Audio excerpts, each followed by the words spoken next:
What's up, guys? Welcome back to Veteran Aquatics. My name is Dylan, and today we're going to do a top 5 tips for a newer fish keeper, part 2. So part 1 did pretty well and everyone seemed to like it, so I decided I'd make a part 2, and we'll see what you think of these tips. And if you have any of your own, make sure you leave them down below in a comment. We'll be back in a second, but make sure to like, comment, and subscribe.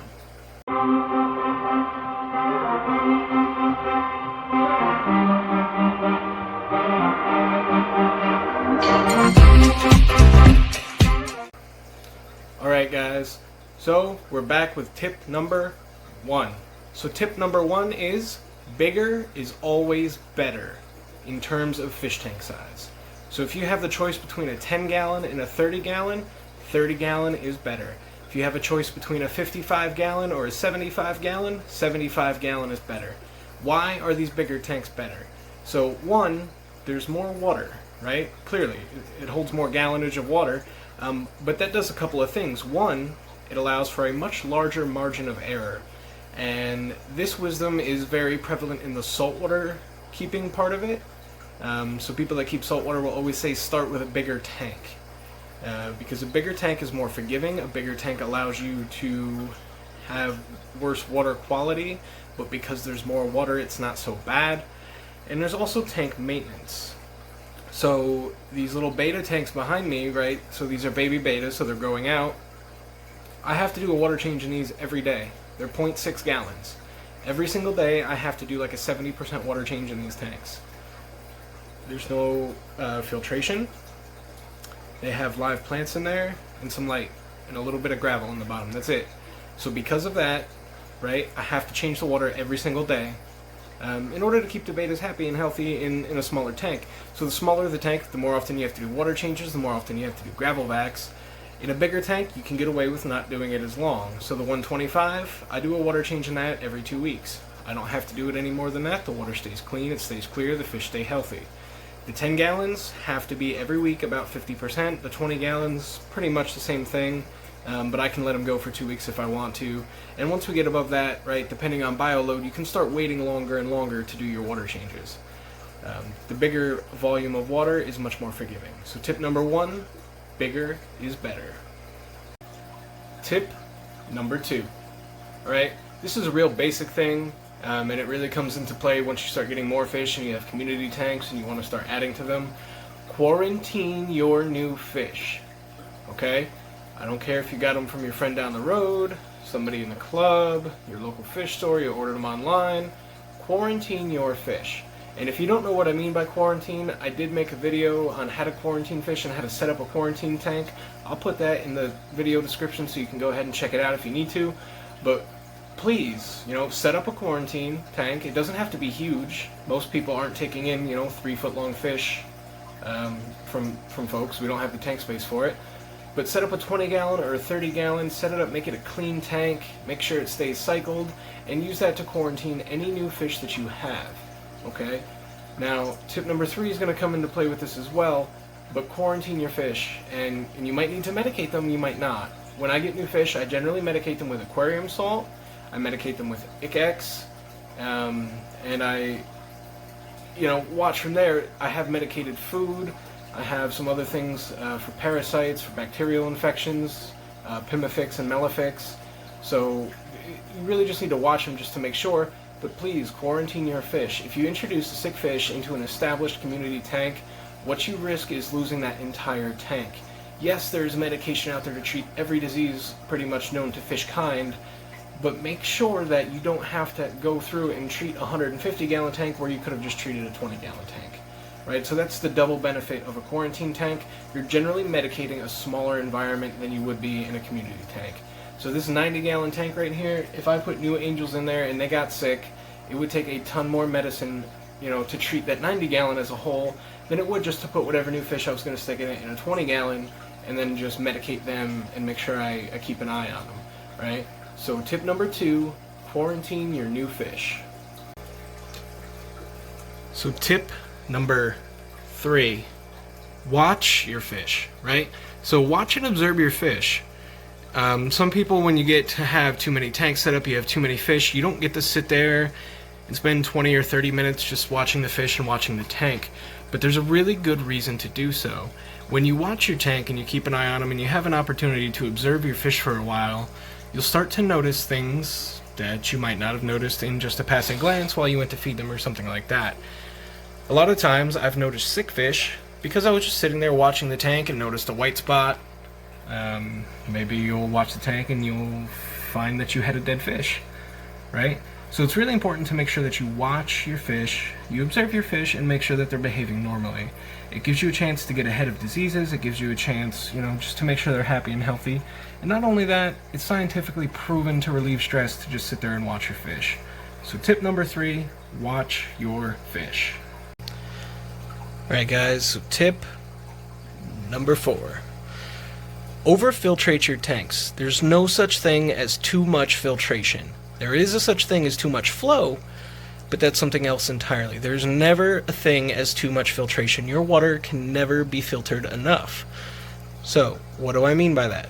Well, if you have a 10-gallon rated hang-on back filter in a 10-gallon tank, you have exactly what is required to barely filtrate that tank enough to maintain a fairly healthy environment. But if you switch out that 10-gallon one for one rated for 30 gallons, you just tripled the filtration on your tank. So that'll help you go longer in between water changes. Your water will stay clearer, the parameters will stay more stable, and your fish will live a happier, healthier life. Alright, so there's many different kinds of filtration. I'm going to end up making a video on it, but the most common are things like hang-on backs, sponge filters, and canister filters. So you'll see I have a sponge filter back here, sponge filter back there, and a sponge filter in here. Forgive me, the tank is filthy. Sponge filters. There's a sponge filter in that one on the left, a hang-on back on the right. This water is cloudy, I just did a water change, but there's 2 sponge filters and a hang-on back up there. The 125 cichlid tank has a canister and 2 sponge filters there on the other side. But, tip number 4, you can never overfiltrate. Always use more filtration than you need. The more filtration, the better. That said, do not put too much flow in your tank. Some fish like faster water, some fish like slower water. Things like betas don't like a high flow tank. Things like a hill stream loach might appreciate a higher flow tank. Alright, tip number 5. And this one is actually really, really important, and unfortunately a lot of newer fish keepers never really figure out the difference until significantly later in their hobby. But check out different kinds of food, right? So you don't want to just sit there and feed, your cichlid tank omega-1 cichlid pellets forever, right? Vary their diet. So this tank, being that it holds all carnivores, I feed them shrimp and tilapia. They get bloodworms, they get pellets, right? Fish need a varying diet. Yes, you can feed your guppies Tetramin flakes from Walmart for the next, year that they live. But they're really, fish are going to do better on different foods. So I rarely feed flake food. I have some, and I use it just kind of as a quick filler meal. But it is not what I feed mainly. The smaller fish usually get brine shrimp, either frozen or freeze-dried. I feed pellets, I feed bloodworms, frozen shrimp, tilapia, earthworms, white worms. Vary your fish's diet, and they're going to love it when they get different kinds of food. Now, when you're, trying to get something off live food to pellets is entirely different, but make sure you vary their diet as much as possible. So if you only have one thing of fish flake food and it's Tetramin from Walmart, please go out and buy some Hikari. Go, get some freeze-dried brine shrimp or bloodworms. They have multiple different kinds. It's real easy, it's real nice, and it's going to help your fish out a lot.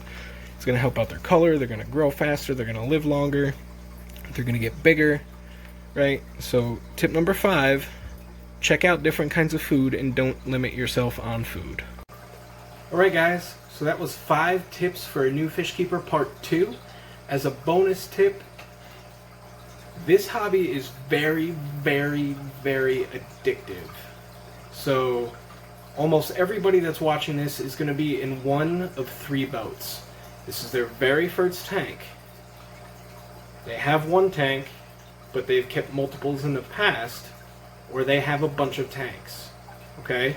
So you're going to be one of the 3, but you're going to end up with more. If you can maintain one fish tank for the entirety of the time you're in this hobby, then you're really not a hobbyist, you're just like a fish tank. But for true hobbyists, there's always new fish, there's always a cooler skate, there's always a better footprint, right? Me personally, I have like 9 tanks up and running at the moment. I took a couple down, but on our sun porch, I have like 25 tanks. I've got 10 5-gallons for all those betas. I've got 4 or 5 10-gallons. I've got 3 40 breeders. I've got 4 55-gallons, a 75-gallon, a 125-gallon, not to mention the empty one up there. And, you know, I'm moving, so I'm not going to be setting up these tanks, but I have them all in preparation. That's how much I love this hobby, and that's how much, you know, these animals are addictive. You know, there's always something else to breed. There's always something, you know, cooler and new that you didn't know about.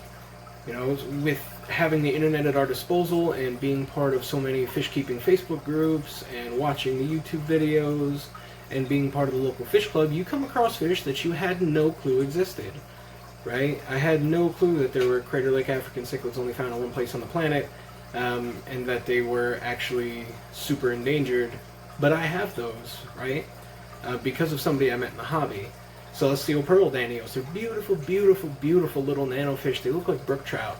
I had no clue what they were until I saw one of Rachel O'Leary's videos on it. So just know when you get into this hobby that you're going to end up getting more and more and more. Now there's going to come a point, and almost everybody does it, where they've kept fish for a couple years, they're tired of doing the maintenance, too many fish died, they didn't have time for a while, and they kind of dwindle out of the hobby a little bit. Maybe they get down to 1 tank, or even like me, while I was in the military, I didn't have a single fish tank. Prior to that, I'd had 12 or so set up, and now I've got 9 set up and 25 more to go. So this hobby is really addictive, but it's awesome. It's super rewarding. When you get fish to breed that you've been trying to breed for months, and then you finally see them spawn, that's awesome. When you finally get a hold of that fish that you saw, you know, 6 months ago on some obscure internet post, but you finally found the fish on Aquabid, that is awesome, right? So it's super rewarding. It's always going to be like this. There's always something cool, new, and pretty. You know, there's so many beautiful types of aquarium fish. You can never, ever, ever keep all of them, even if you tried your whole life. There will always be more. Alright? So that's it for today, guys. I hope you enjoyed the video. Comment and let me know down below what your favorite fish to keep so far has been and what you think of the tips that I provided. If you want a part 3, let me know, and comment your best tip down below as well. I want to use as much, you know, stuff as I can from the audience and give it back to you guys as compilations. I will continue to come up with my own content, of course, but I want to get you guys involved. So let me know your solid #1 tip for keeping fish, and I'll put it in a video. That's it, guys. Thanks for watching. Make sure to like, comment, and subscribe, and I'll see you next time.